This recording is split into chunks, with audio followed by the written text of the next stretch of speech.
tarde, alunos do sexto ano, tudo bem com vocês? Espero que estejam com muita saúde e muita paz. A nossa aula de hoje ainda é sobre o capítulo 1 e vamos estudar o tópico, o tempo e a história. Os seres humanos, eles começaram a perceber, certo? Há muitos e muitos anos atrás, a passagem do tempo observando a natureza. Isso mesmo. Eles começaram a perceber que havia a época da chuva, a época da seca, ou seja, estiagem. Começaram a observar que logo depois do dia vinha a noite, que os animais nasciam, cresciam, também morriam.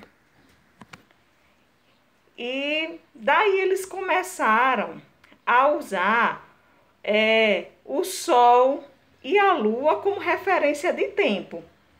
Na natureza, a existência do dia e da noite é o fenômeno que praticamente toda pessoa, desde criança, aprende a observar, não é isso?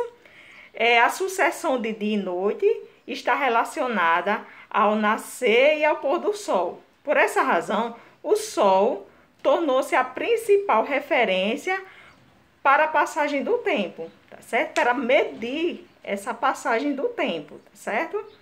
E além do Sol, também o Sol, o dia solar, existia a fase da Lua. Então, a Lua também era uma referência, tá certo? Dessa medida de tempo. O ciclo das estações também serviram de referência para os povos antigos medirem o tempo. Relógios e calendário.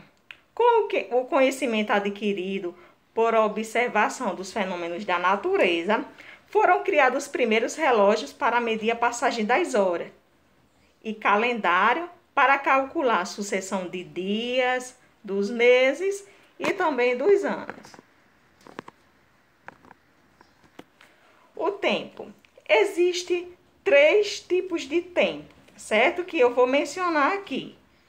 O tempo da natureza, o tempo cronológico e o tempo histórico. O tempo da natureza é aquele tempo que passa naturalmente e não depende da vontade humana, ou seja, ele não é cultural. O tempo da natureza pode ser percebido, por exemplo, pelo crescimento das árvores, pelo envelhecimento das pessoas, tá certo?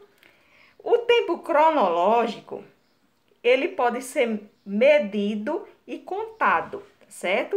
Esse tempo é um elemento cultural, pois o ser humano criou as diversas formas de medição do tempo, desse tempo cronológico, que é o segundo, o minuto, a hora, o dia, o mês, o ano e outros mais, tá certo? Ainda tem o tempo histórico. O tempo histórico possui diferentes ritmos e duração. Pode ser verificado principalmente por meio das permanências e transformações que ocorrem na sociedade.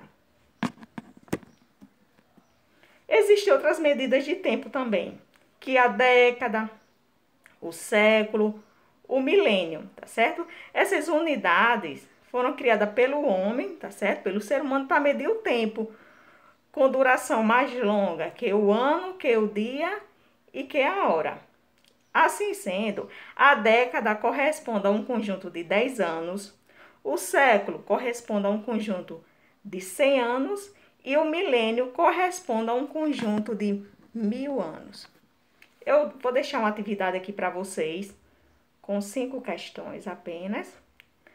E a primeira questão é a seguinte: como os seres humanos percebiam a passagem do tempo antigamente? Então, como era que eles faziam para perceber essa passagem do tempo? 2. Quais foram os instrumentos usados pelos povos antigos para medir o tempo? 3. Quais unidades de medida de tempo correspondem a um conjunto de 10 anos, 100 anos e 1000 anos? 4. Escreva o que você entendeu por tempo da natureza, tempo cronológico e tempo histórico. 5. Vocês vão fazer a leitura do gráfico da página 19, tá certo? Do livro de vocês de história. E vão completar esses espaços aí abaixo. Então, o século XXI corresponde a um período do ano tal ao ano tal, tá certo? Essa foi a nossa aula de hoje. Bons estudos, Deus abençoe vocês e até a próxima aula.